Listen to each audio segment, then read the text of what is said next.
it was a hard time. And I remember that during that time we did lose some families, and some good families, and they just, for whatever reason, didn't want to be part of it, and it was tiring and burning out. And hey, we'd lost a little bit of focus on some ministry to doing a building here, and I don't begrudge those people. I mean, it was every ounce of energy that they gave, every second that they gave, every talent that they used, if they did it for Jesus, one day Jesus will reward them for that. And they were used in really making the name of Jesus famous, and I don't have any ill feelings towards them. I mean, listen, honestly, this church, Liberty Bible Church, we are not for everybody.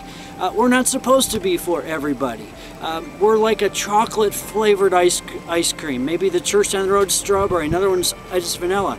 And maybe some people just like a particular flavor. Actually, we're probably not chocolate. We're more of a nutty flavor.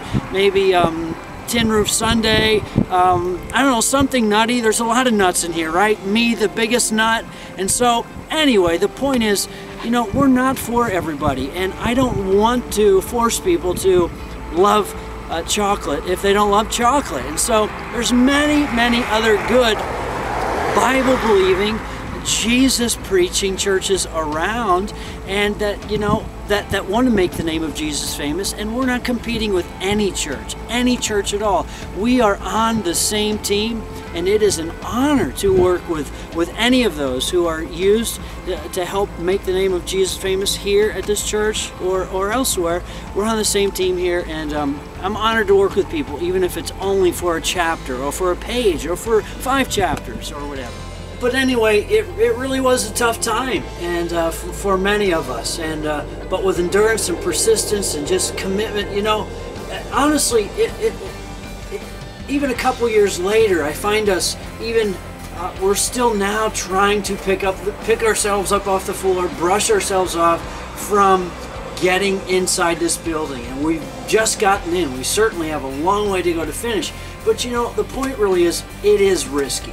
It's risky. I understand that. It's risky to follow a vision that you believe in and to want to see the promises of God happen.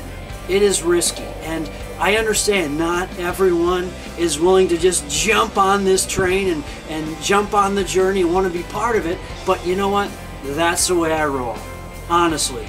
I roll that way. I'm not on the fence. It's one way or the other. I do not want to live my life and have to look back at the end of my life and not have seen God move in a great big way in my life, in this church's life, or in our community's lives.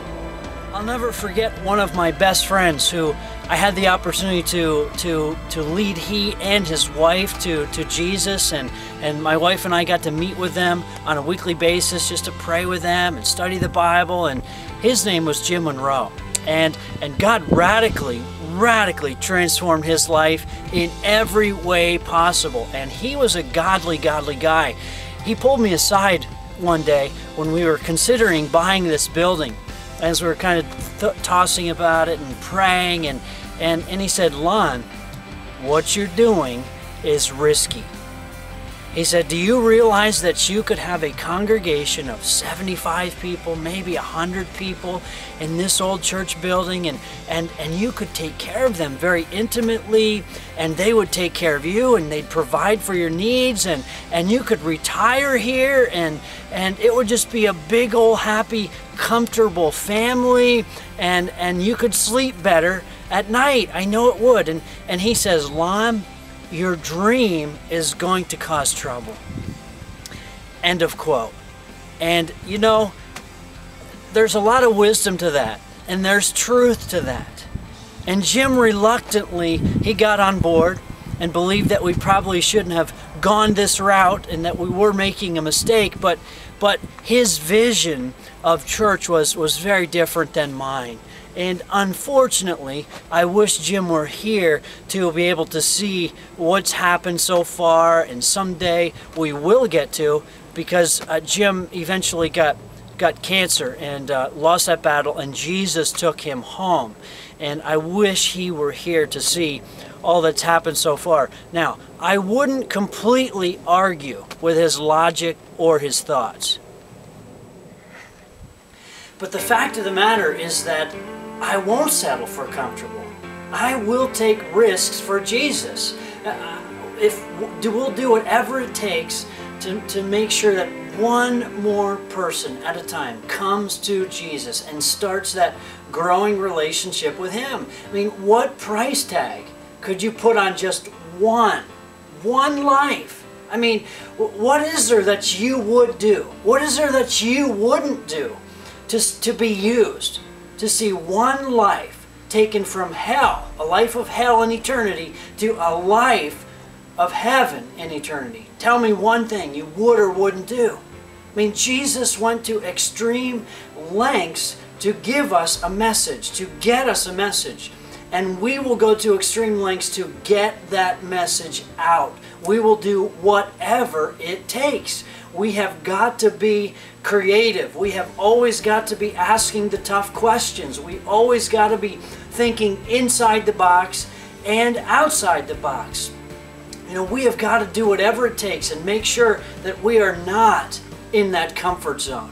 We get into big trouble as a church when we get in that comfort zone. We've got to take radical steps of faith. Always be thinking about what we can do and what we shouldn't do, and we should never settle for the comfortable life.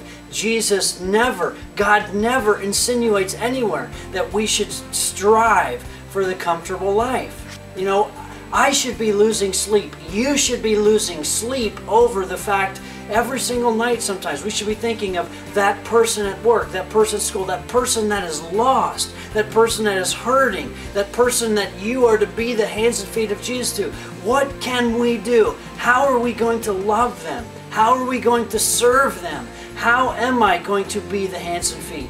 I mean, we have to bring them to the feet of Jesus at the cross, the foot of the cross, at the empty tomb.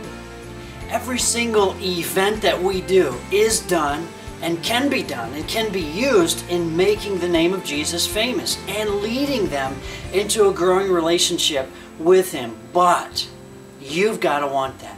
You've got to want to be part of that. You've got to look how we can make that happen. I mean, you've got to be willing to do whatever it takes for that one life at a time. I mean, to serve when you are tired. I mean, to pray when you don't feel like it.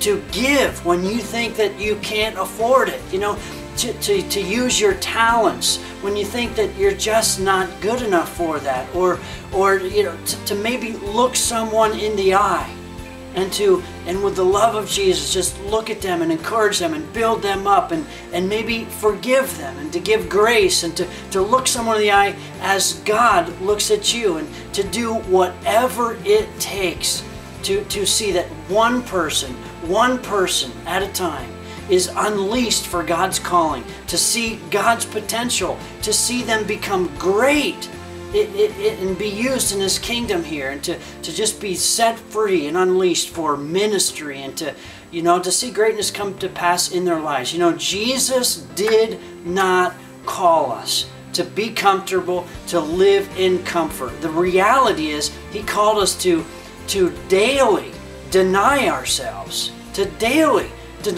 for the sake of others. He said, I want you to daily take up your cross, daily, for the sake of others. And then we do that by following after Him, hungering and passion, and just being passionate after Him. And we do it all for the sake of people.